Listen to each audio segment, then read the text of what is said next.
Hello dear Vijayendra ಕ್ಷತ್ರಿಯ ಚಾನಲ್ಗೆ ಮತ್ತೊಮ್ಮೆ ನಿಮಗೆ ಸ್ವಾಗತ. ಈ ವಿಡಿಯೋದಲ್ಲಿ ಕನ್ಜಂಕ್ಷನ್ಸ್ ಅನ್ನುವ ಶಬ್ದಗಳನ್ನು ಬಳಸಿ ಎರಡು ವಾಕ್ಯಗಳನ್ನು ಹೇಗೆ ಒಂದು ಮಾಡಿ ಜೋಡಿಸಿ ಅದಕ್ಕೆ ಅರ್ಥ ಬರುವಂಗೆ ಮಾಡ್ತೀವಿ ಅನ್ನೋದನ್ನು ಇಲ್ಲಿ ತೋರಿಸಿಕೊಟ್ಟಿದ್ದೀನಿ. ಪ್ರತಿಯೊಂದು ವಾಕ್ಯನೂ ಕನ್ನಡದಲ್ಲಿ ಅರ್ಥ ಮಾಡಿಸಿದ್ದೀನಿ. ಹಾಗಾಗಿ ನಿಮಗೆ ತುಂಬ ಸುಲಭವಾಗಿ ಇದು ಅರ್ಥ ಆಗುತ್ತೆ.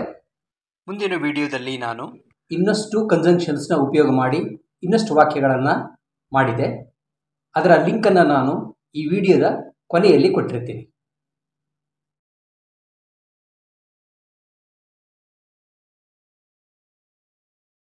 ರಾಣಿ ಕಂಪ್ಲೀಟೆಡ್ ಹರ್ ಹೋಮ್ವರ್ಕ್. ರಾಣಿ ತನ್ನ ಹೋಮ್ವರ್ಕನ್ನು ಮುಗಿಸಿದಳು. ರಾಣಿ ವೆಂಟ್ ಟು ಬೆಡ್.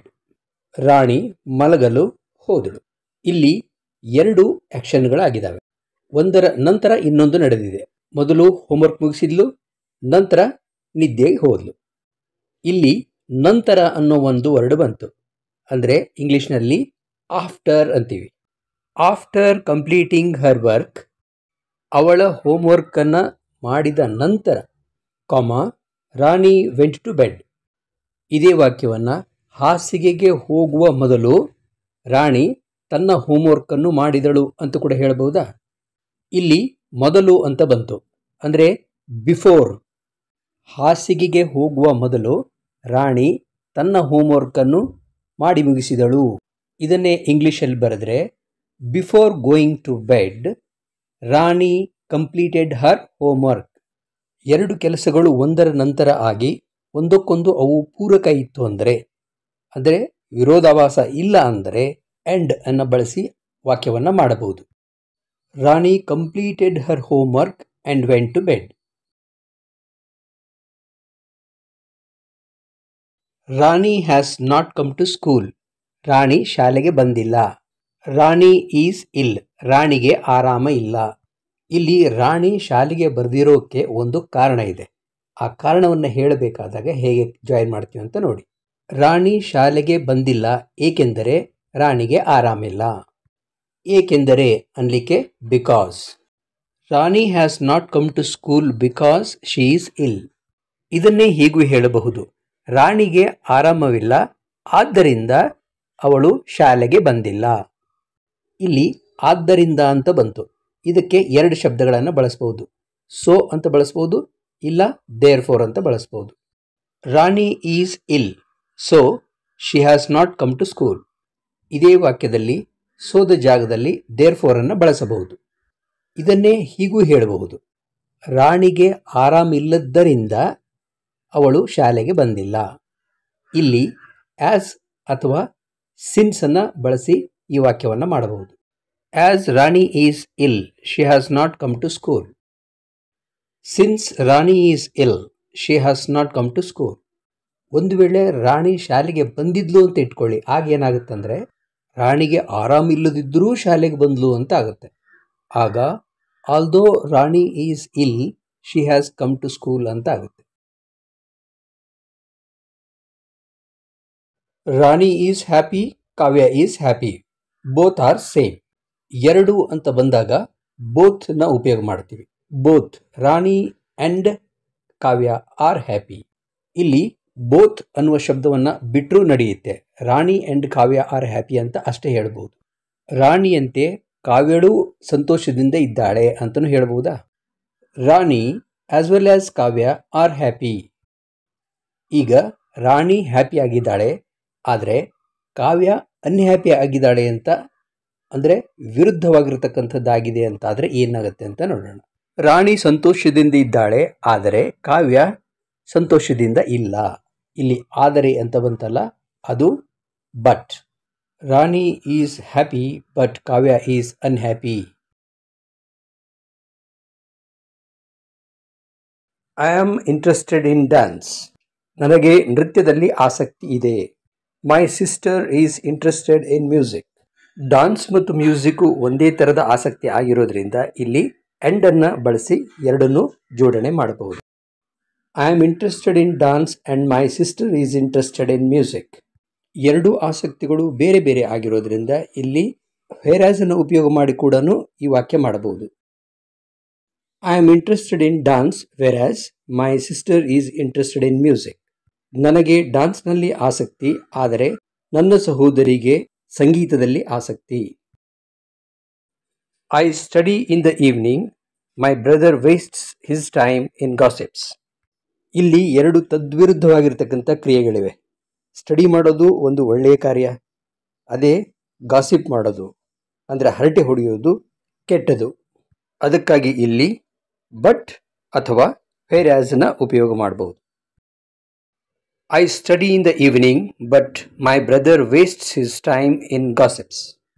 ನಾನು ಸಂಜೆ ಅಭ್ಯಾಸ ಮಾಡುತ್ತೇನೆ, ಆದರೆ ನನ್ನ ಸಹೋದರ ಹರಟೆಯಲ್ಲಿ ತನ್ನ ಸಮಯವನ್ನು ವ್ಯರ್ಥಗೊಳಿಸುತ್ತಾನೆ. ಇದನ್ನೇ ಬಟ್ ಜಾಗದಲ್ಲಿ ವೆರಾಸ್ನ ಉಪಯೋಗ ಮಾಡಬಹುದು. We went to the shop, we purchased some clothes. ನಾವು ಅಂಗಡಿಗೆ ಹೋದೆವು, ನಾವು ಬಟ್ಟೆಗಳನ್ನು ಖರೀದಿ ಮಾಡಿದೆವು. ಇಲ್ಲಿ ಎರಡನೆಯ ಕಾರ್ಯ ಮೊದಲನೆಯ ಕಾರ್ಯದ ಮುಂದುವರಿದ ಭಾಗ, ಅದಕ್ಕೆ ಇಲ್ಲಿ ಆ್ಯಂಡ್ ಅನ್ನು ಉಪಯೋಗ ಮಾಡುತ್ತೀವಿ. We went to the shop and purchase some clothes. We went to the cinema hall, we did not watch movie. ನಾವು ಸಿನೆಮಾ ಹಾಲ್ಗೆ ಹೋದೆವು, ನಾವು ಸಿನಿಮಾ ನೋಡಲಿಲ್ಲ. ಸಿನಿಮಾ ಹಾಲ್ಗೆ ಹೋಗಿ ಸಿನಿಮಾ ನೋಡಿದರೆ ಅದು ಮುಂದುವರೆದ ಭಾಗ ಆಗ್ತಿತ್ತು. ಇಲ್ಲಿ ಸಿನಿಮಾನ ನೋಡಲಿಲ್ಲ, ವಿರುದ್ಧ ಆಯಿತು. ಹಾಗಾದರೆ ಗೆಸ್ ಮಾಡಿ ಏನು ಉಪಯೋಗ ಆಗಬೇಕು? ಬಟ್ಟನ್ನು ಉಪಯೋಗ ಮಾಡಬೇಕು. We went to the cinema hall but we did not watch the movie. We did not watch the movie, ನಾವು ಮೂವಿ ನೋಡಲಿಲ್ಲ.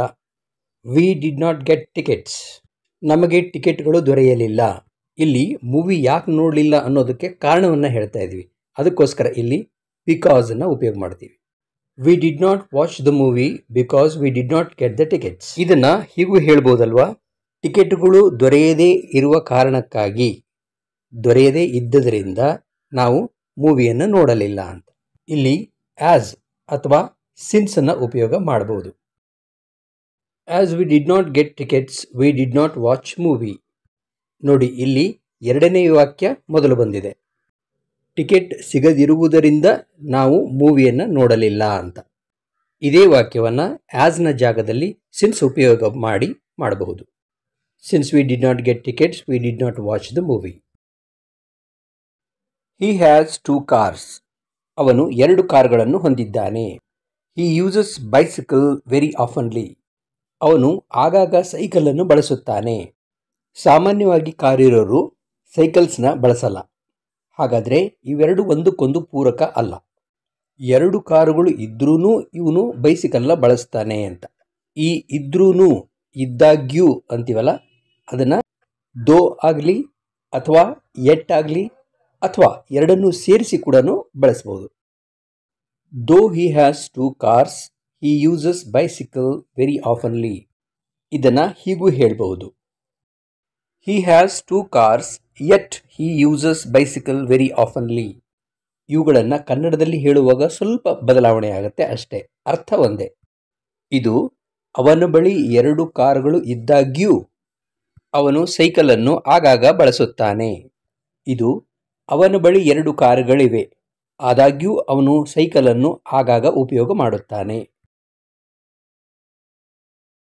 ಹಿ ಹ್ಯಾಸ್ ಅ ಶೋರೂಮ್, ಅವನು ಒಂದು ಶೋರೂಮನ್ನು ಹೊಂದಿದ್ದಾನೆ. ಹಿ ಹ್ಯಾಸ್ 2 ಶಾಪ್ಸ್, ಅವನು 2 ಅಂಗಡಿಗಳನ್ನು ಹೊಂದಿದ್ದಾನೆ. ಅಂದರೆ ಶೋರೂಮ್ ಅಲ್ಲದೇನೆ ಮತ್ತೆ ಅವನ ಹತ್ರ 2 ಶಾಪ್ಗಳಿವೆ ಅಂತ ಅರ್ಥ ಆಯಿತು. ಇಲ್ಲಿ ಆ್ಯಂಡ್ ಆಲ್ಸೋ ಉಪಯೋಗಿಸಿ ಎರಡನ್ನು ಜಾಯಿನ್ ಮಾಡಬಹುದು. He has a showroom and also has 2 shops. ಅವನು ಒಂದು ಶೋರೂಮನ್ನು ಹೊಂದಿದ್ದಾನೆ ಮತ್ತು 2 ಅಂಗಡಿಗಳನ್ನೂ ಹೊಂದಿದ್ದಾನೆ. ಈ 2 ವಾಕ್ಯಗಳನ್ನು ಬಿಸೈಡ್ಸ್ ಅನ್ನುವ ಇನ್ನೊಂದು ಲಿಂಕರ್ ಬಳಸಿ ಕೂಡ ವಾಕ್ಯಗಳನ್ನು ಕಂಬೈನ್ ಮಾಡಬಹುದು. ಇದು ಬಿಸೈಡ್ ಅಲ್ಲ, ಬಿಸೈಡ್ಸ್. ಇದರ ಅರ್ಥ ಜೊತೆಯಲ್ಲೇ, ಅದಲ್ಲದೆ ಅಥವಾ ಅತಿರಿಕ್ತವಾಗಿ ಅಂತಲೂ ಹೇಳ್ಬೋದು. Besides having a showroom he has 2 shops. ನೋಡಿ, ಹ್ಯಾಸ್ ಇದ್ದಿದ್ದು ಹ್ಯಾವಿಂಗ್ ಆಯಿತು. ಈ ಬದಲಾವಣೆಯನ್ನು ಚೆನ್ನಾಗಿ ಗಮನಿಸಿ. ಒಂದು ಶೋರೂಮ್ನ ಜೊತೆಯಲ್ಲೇ ಅಥವಾ ಒಂದು ಶೋರೂಮ್ ಅಲ್ಲದೆ 2 ಅಂಗಡಿಗಳನ್ನು ಹೊಂದಿದ್ದಾನೆ. ಇನ್ನೊಂದು ಲಿಂಕರ್ ಅಡಿಷನಲಿ, ಅತಿರಿಕ್ತವಾಗಿ ಅಂತ ಕೂಡ ಉಪಯೋಗ ಮಾಡಬಹುದು. He has a showroom additionally He has 2 shops. He is not the boss. He acts as the boss. ಅವನು ಬಾಸ್ ಅಲ್ಲ, ಅವನು ಬಾಸ್ನಂತೆ ನಟಿಸುತ್ತಾನೆ.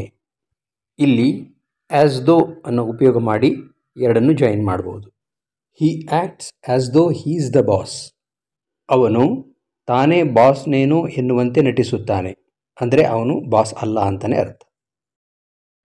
You tell the truth, you will be left free. ನೀನು ಸತ್ಯವನ್ನು ಹೇಳು, ನಿನ್ನನ್ನು ಮುಕ್ತಗೊಳಿಸಲಾಗುವುದು. ಇಲ್ಲಿ ಒಂದು ಕಂಡೀಷನ್ ಹಾಕುವ ಒಂದು ಭಾವನೆ ಇದೆ. ನೀನು ಸತ್ಯ ಹೇಳಿದರೆ ನಿನ್ನನ್ನು ಬಿಟ್ಬಿಡ್ತೀವಿ ಅಂತ. ಈ ಸಂದರ್ಭದಲ್ಲಿ ಇಫ್ ಅನ್ನು ಉಪಯೋಗ ಮಾಡುತ್ತೀವಿ. ಇಫ್ ಅಂದರೆ ಒಂದು ವೇಳೆ. If you tell the truth you will be left free. ಒಂದು ವೇಳೆ ನೀನು ಸತ್ಯವನ್ನು ಹೇಳಿದರೆ ನಿನ್ನನ್ನು ಮುಕ್ತಗೊಳಿಸಲಾಗುವುದು. ಇದೇ ವಾಕ್ಯವನ್ನು ಇಫ್ ಮಧ್ಯ ಬರುವಂತೆ ಕೂಡ ಹೇಳಬಹುದು. ಹೀಗೆ you will be left free if you tell the truth. ಸತ್ಯ ಹೇಳಿದ ಮೇಲೆ ಫ್ರೀ ಬಿಡ್ತೀವಿ ಅನ್ನೋದು ಮುಂದಿನ ಒಂದು ಪ್ರಕ್ರಿಯೆ. ಅದಕ್ಕೋಸ್ಕರ ಆ್ಯಂಡ್ ಕೂಡ ಉಪಯೋಗ ಮಾಡಬಹುದು. Tell the truth and you will be left free. ಸತ್ಯ ಹೇಳಿದ್ರೂ ನಿನ್ನನ್ನು ಬಿಡಲ್ಲ ಅಂತ ಹೇಳುವಾಗ ಏನು ಮಾಡಬೇಕು ನೋಡಿ. ನೋಡಿ ಇಲ್ಲಿ ನಾಟ್ ಬಂದಿದೆ. ನೀನು ಸತ್ಯ ಹೇಳು, ನಿನ್ನನ್ನು ಬಿಡುವುದಿಲ್ಲ. ಅಂದರೆ ಸತ್ಯ ಹೇಳಿದ್ರೂ ಸಹ ನಾವು ಬಿಡಲ್ಲ ಅಂತಂದಾಗ ಇವನ್ ಇಫ್ ಅನ್ನೋದನ್ನು ಉಪಯೋಗ ಮಾಡಬೇಕು. Even if you tell the truth you will not be left free. ಮುಂದಿನ ವಿಡಿಯೋದಲ್ಲಿ ಇನ್ನಷ್ಟು ಲಿಂಕರ್ಸ್ನ ಬಳಸಿ ರಚನೆ ಮಾಡಿದ ವಾಕ್ಯಗಳೊಂದಿಗೆ ಬರುತ್ತೆ. ಅದರ ಲಿಂಕ್ ಇಲ್ಲಿಯೇ ಇದೆ. ಇದರ ಮೇಲೆ ಒತ್ತಿ ನಿಮಗೆ ಅದು ಸಿಗುತ್ತೆ.